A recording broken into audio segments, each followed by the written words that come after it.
मुंबई गोवा महामार्गावरील आहे। महामार्गावर मिनी बस आणि एलपीजी टँकरचा भीषण अपघात झाला। या अपघातामध्ये मिनी बस मधील प्रवासी जखमी झालेत। या अपघातानंतर टँकरमधून गॅस गळती झाली आणि त्यामुळेच निवळी येथील बाव नदीजवळील घरांना आग लागली। एक गोठा आणि 2 गाड्या या आगीच्या विळख्यामध्ये सापडल्या। गोठ्यातील काही जनावरं आगीत जखमी झालेली आहेत, तसंच आंब्याच्या कलमाचंही मोठ्या प्रमाणामध्ये नुकसान झालंय। दरम्यान अग्निशमन दलाला गॅस गळती रोखण्यात यश आलंय, मात्र या दुर्घटनेमुळे मुंबई गोवा महामार्गावरील वाहतूक ठप्प झाली आहे।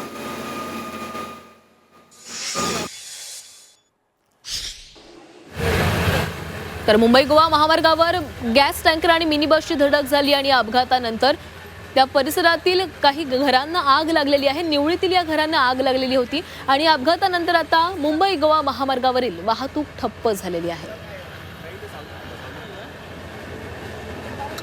आणि इथला आढावा घेतला आमचे प्रतिनिधी प्रणव पोळेकर यांनी।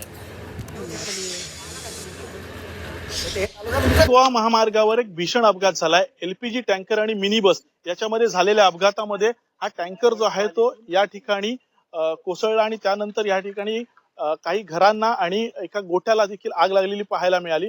मात्र ह्या टँकरमुळे आता पूर्णतः मुंबई गोवा महामार्गाची वाहतूक जी आहे ती बंद करण्यात आलेली आहे आणि ही साधारणतः वाहतूक कधीपर्यंत चालू होईल याचा काही अंदाज अजून येत नाहीये। आपल्यासोबत रत्नागिरीचे पोलीस अधीक्षक आहेत, आपण त्यांच्याशी चर्चा करूया। सर, अपघात झालेला आहे, साधारणतः किती लोक आता याच्यामध्ये जखमी झालेले आहेत आणि मुंबई गोवा महामार्ग साधारणतः कधीपर्यंत सुरू होईल? साधारणतः या ऍक्सिडेंट मध्ये सकाळी 7:45 वाजता एलपीजी गॅस टँकरचा ऍक्सिडेंट झालेला आहे।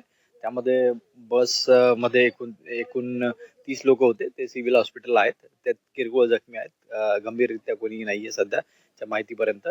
आणि ते ईआरबी जी रेस्क्यू व्हेकल आहे गॅस, त्याच्यातून ते लिकेज करतात, तिला यायला अर्धा तास आहे। त्यानंतर अर्धा एक तासात हायवे चालू होईल। सध्या हायवेला डायव्हर्जन केलेलं आहे। सध्या महामार्ग जो आहे तो डायव्हर्जन करण्यात आलेला आहे आणि एक तासाभरानंतर हा महामार्ग सुरू होईल असं माहिती रत्नागिरीचे पोलीस अधीक्षक नितीन बगाटे यांनी दिली आहे।